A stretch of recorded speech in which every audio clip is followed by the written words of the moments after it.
नमस्कार, तुमचं स्वागत आहे माझ्या यूट्यूब चॅनलमध्ये. आज मी तुम्हाला एक आगळी वेगळी अशी रेसिपी दाखवणार आहे. आधी मी खाल्लेलं आहे बरं का, खूप मस्त झालेली आहे. तर कोणती रेसिपी आहे आपण बघूया. आळूवडी. आळूवडी तर तुम्ही खाल्लेली आहे, पण मी ज्या पद्धतीनं वडी बनवलेली आहे त्या पद्धतीनं तुम्ही खाल्ली आहे का? नसेल तर तुम्ही हा व्हिडिओ नक्की बघा. काय करायची, आळूची पानं आणायची. आळूची पानं असे ही मी आणते ना, आळूची पानं ते अजिबात खवखव होत नाही, घशामध्ये खाज होत नाही.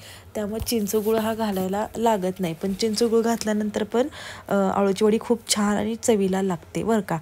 तुम्ही लिंबू पण पिळू शकता जर तुम्हाला पाहिजे असेल तर. तर मी आता आधी काय करणार आहे, ही कात्री आमची छोटीशी आम्ही किचनमध्येच ठेवतो बरं का, असे भाजीचं देठ वगैरे कट करायला गडबड असेल तर, आणि नंतर धुवून पण ठेवतो, नाहीतर कोणतर कमेंट लगेच करेल त्या कात्रीबद्दल.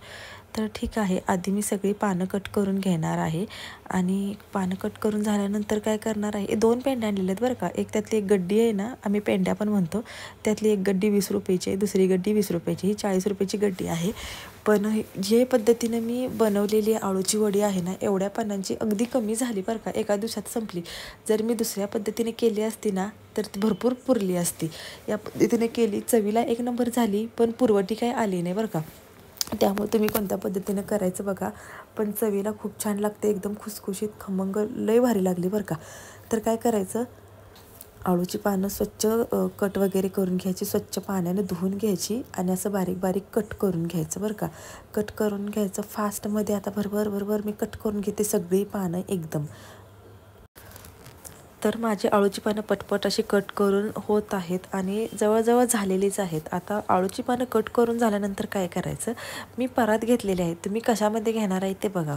कशातही घेतले तरी चालेल. तर आपण काय करायचं, परात घ्यायची. परातीमध्ये हे सगळं कट केलेला आळू आहे ना, तो काढून घ्यायचा. का आता मी काढून घेत आहे सगळं छानमध्ये, आणि वेस्ट काही घालवायचं नाही आहे. आपण हे भरपूर पैसे देऊन विकत आणलेलं आहे. गावाकडं कसं आपण तोडून पानं घेऊन वडी करू शकतो, तसं इथं सिटीमध्ये होत नाही, विकतच आणावं लागतं. तर ही विकत काय ते मी कट करून झालेलं आहे माझं. त्यानंतर मी जिरे टाकले, हळद टाकली, हिंग पण थोडा टाकायचा, वास छान येतो. त्यानंतर लाल तिखट टाकलं तरी चालेल तुम्हाला टाकायचं असेल तर.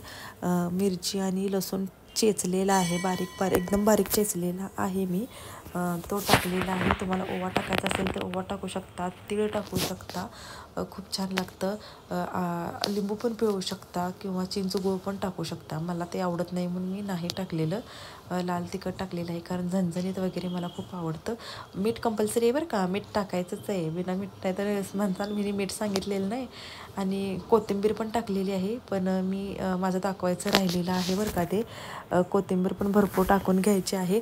धनेपूड वगैरे असेल तरी पण ते पण टाकू शकता. तुम्ही म्हणाल हे एवढं सगळं आळूच्या वडीत काही घालायची गरज नाही आहे. सिंपल फक्त मीठ आणि चटणी, तिखट आणि मीठ घालून केली तरी पण खूप छान लागते आळूची वडी. पण आता आपण काय करायचं आहे, मीठ वगैरे सगळं टाकून आता हे मिक्स करायचं आहे. आधी सगळं मिक्स करून घ्यायचं, म्हणजे पाणी लागणार आहे का बघायचं. तर मला थोडंसं पाणी लागलेलं आहे, मी थोडंसं पाणी टाकून पण हे करून घेतलेलं आहे, मळून घेतलेलं आहे पीठ. आणि तर चला छान पीठ मळून घेऊया आधी. पीठ मळून झाल्यानंतर काय करायचं आहे, त्याच पीठ मळून झाल्याला लागलेच आपण ना गोळे गोळे करायचे. आता ह्या माझ्या कणकीचे म्हणजे मळून झालेलं पीठ आहे ना, मला जेवढं पाहिजे तेवढं आपण सैलसर किंवा दाटसर तुम्ही ठेवू शकता. आणि त्यानंतर आपण ह्याचे 2-3 गोळे करायचे आहेत. तुम्ही जाड गोळे करा, म्हणजे वड्या अशा गोल छान पडू शकतात. तर एवढ्या पिठाच्या मी 3च गोळे केलेले आहेत. आणि मोदकपात्राला तेल लावलं आणि थोडंसं तेल लावलं, म्हणजे चिटकायला वगैरे नको म्हणून. आणि त्याच्यामध्ये ठेवून आपलं पातेलं ठेवलं गॅसवर पाणी उकळायला, आणि त्याच्यावर ते मोदकपात्र मी शिजवायला वड्या शिजवायला ठेवल्या. ते तुम्ही बघू शकता मी कसं केलेलं आहे ते. आणि त्यानंतर मग ते शिजलेलं आपल्याला 15-20 मिनटं लागतात. ते शिजल्यानंतर काय करायचं, वड्या मस्तपैकी कट करायच्या, कटकुट. आणि त्यानंतर तेलामध्ये तळू शकता, डीप फ्राय करू शकता किंवा तशा पण खाऊ शकता, खूप छान लागतात.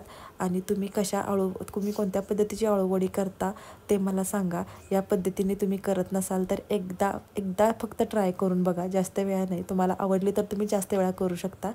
तर चला बघा सगळी प्रोसेस मी कशी केलेली आहे.